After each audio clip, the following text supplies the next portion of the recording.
Councilman Harper's right. Probably should let you have the last word. So a couple quick things. One, translators, I just want to start with that. I thought that was great. To me, I thought we should have more. So I just want to make sure that's clear. We have two translators. I mean, different languages. Oh, I see. I see. You say one translator. No, we have two. Okay. Yeah. And that was good. I like that. You know, as a charter city, we're built out. We're 98% built out in our city. You know, I'll stick with the comments that, you know, back in the 50s and the 60s, maybe it wasn't year one. I stand corrected, year 4. That's when you do a charter city. When you have a major plan for an entire city of developments and all that. In the 60s, I would have supported it. That would have been good for Fountain Valley, but not now.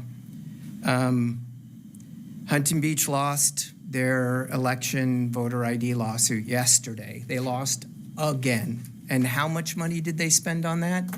A lot of money, and they lost it. The housing element, you know, they lost the housing element argument. And not only do they have to do a housing element now, they have 120 days to do it. We took years to do ours, multiple meetings. And I spoke with the very highest up within the city of Huntington Beach, and what are they going to do?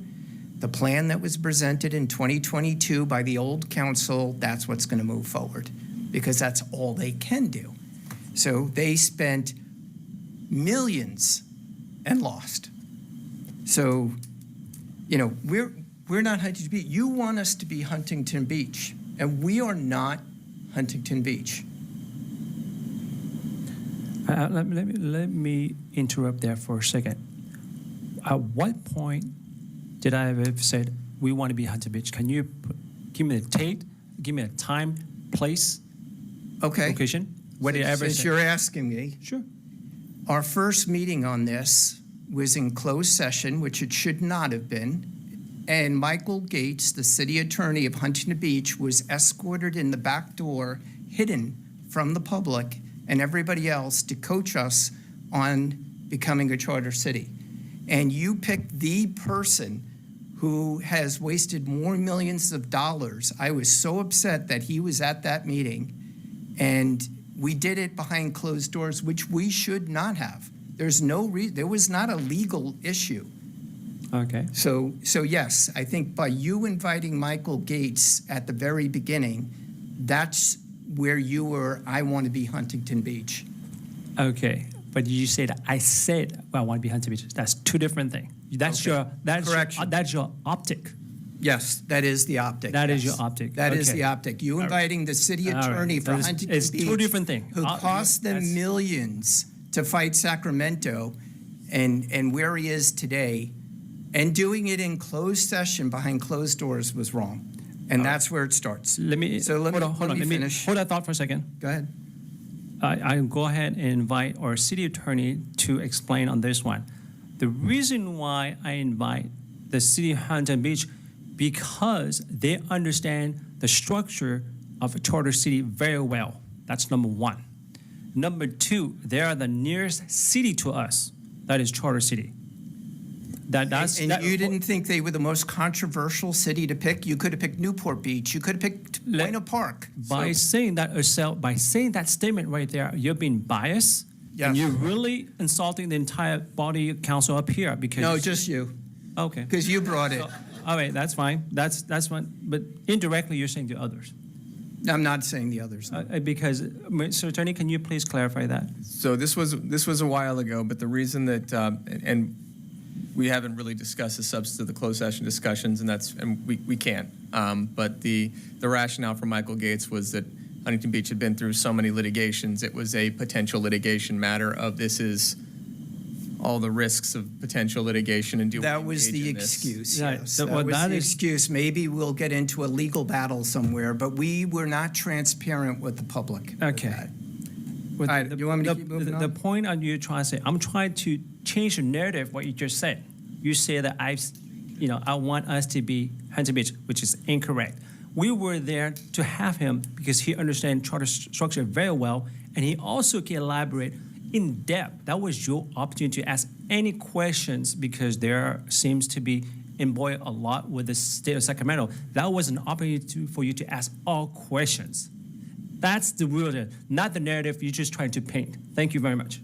Well, we'll disagree on that because all he talked about was how we could fight Sacramento. So Well, he's All right, like, he let's- just made a statement. I can't respond because it's a closed session, which I have to say. shouldn't that. have been closed session. It It's an was incorrect not- statement. I'm We gonna were have to- not in a incorrect. legal battle. Well, Mr. Attorney, I think there was a reason why we have to go to closed session. Can you explain that? It was a potential and risk of legal argument, and do we engage in these legal battles? So it was within that rubric that we went into closed session. And Thank you. we shouldn't- Which was the excuse we came up with so we didn't have to do it in open session, if we're being honest. All right, let's move on. So we talked about that. We talked about prevailing wages. We'd lose 3.3 million in funding from the state. People were talking we could speed everything up. No, just the opposite. Because if we have to change the charter, it has to be a vote of the people. And if we change the charter, we're talking, like somebody brought up earlier, how many times Sacramento changes and how many elections we're going to have and how much money that's going to take.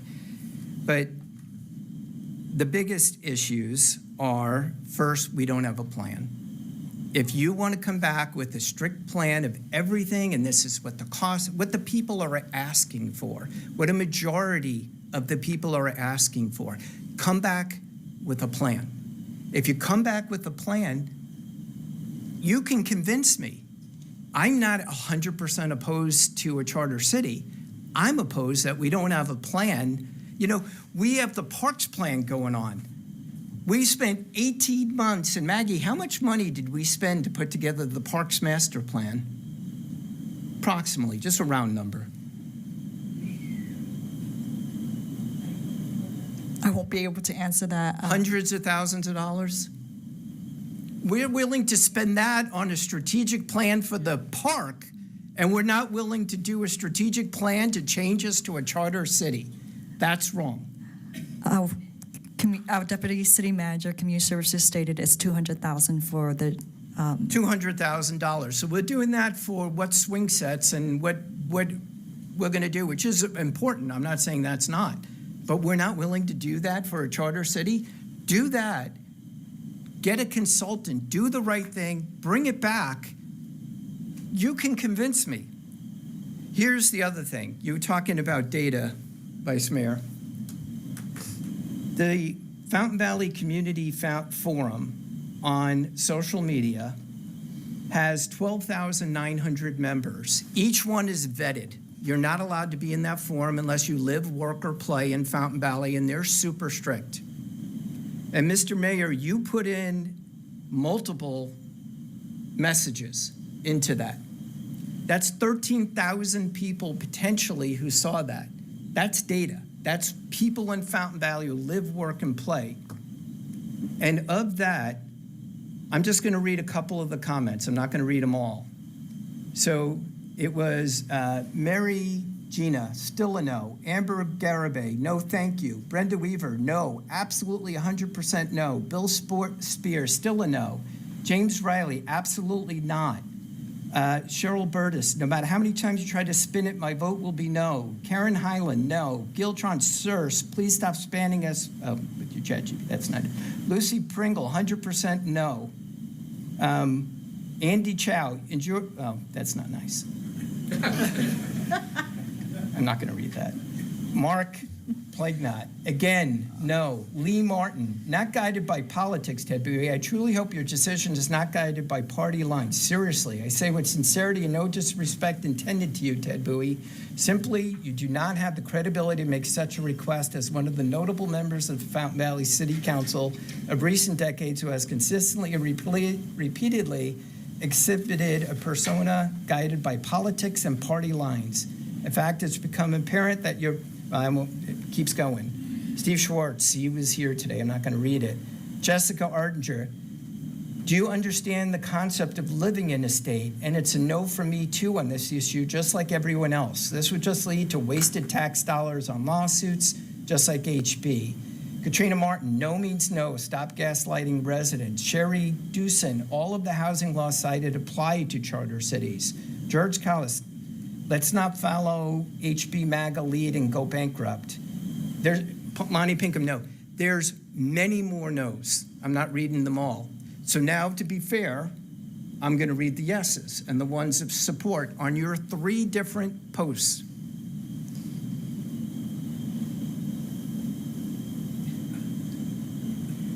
I'm sorry, there wasn't a single one that said yes, out of 13,000 who had saw that potentially. So, Mr. Vice Mayor, when you're looking at data, that's data. And my messages I put out there, every single person except for one, Ben Nielsen, said no. Not one other than him said yes. That's real data. That's not just people coming in and, the small amounts that we've had at these different meetings. But even that is not why I'm concerned. Here's why I'm concerned, and these are reasons that not a single person, I think, has brought up today, and that is corruption and the potential for corruption. Now, I'm going to preface that with, I am not thinking that any of us up here will be corrupt and will do the wrong thing. I want to be clear about that. You will not do that, Mr. Mayor. I know that you love Fountain Valley. You wouldn't do it. None of you would. However, on day one, and Councilmember Harper, you said nothing changes on day one. Well, let me go over a few things that would change on day one. On day one, if we wanted to, right now, the state limit, the control from the state, the oversight of the state, says that our compensation can only be a maximum of $1,600 per month. We're at, I think, $1,200 or something like that. We're below what the thing is. On day one, if we wanted to, 3 of us, we could raise it to $100,000 per council member. Nothing you could do about it. Absolutely could do it on day one. So what does that mean? That means in future elections, we're all basically volunteers. You're going to get people who may invest hundreds of thousands of dollars to run for city council to give them the raise. And you're going to say, oh, come on, that's far-fetched. That would never happen. Well, let's look at 2005. 2005, the city of Bell voted to change from a general law city to a charter law city, to become a charter law city. 2005, not that long ago.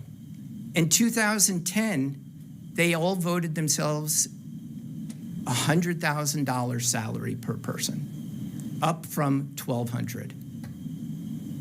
I'm not saying you would do it, but you're not going to be here forever, and neither are you, and neither are me, and neither am I. Sorry.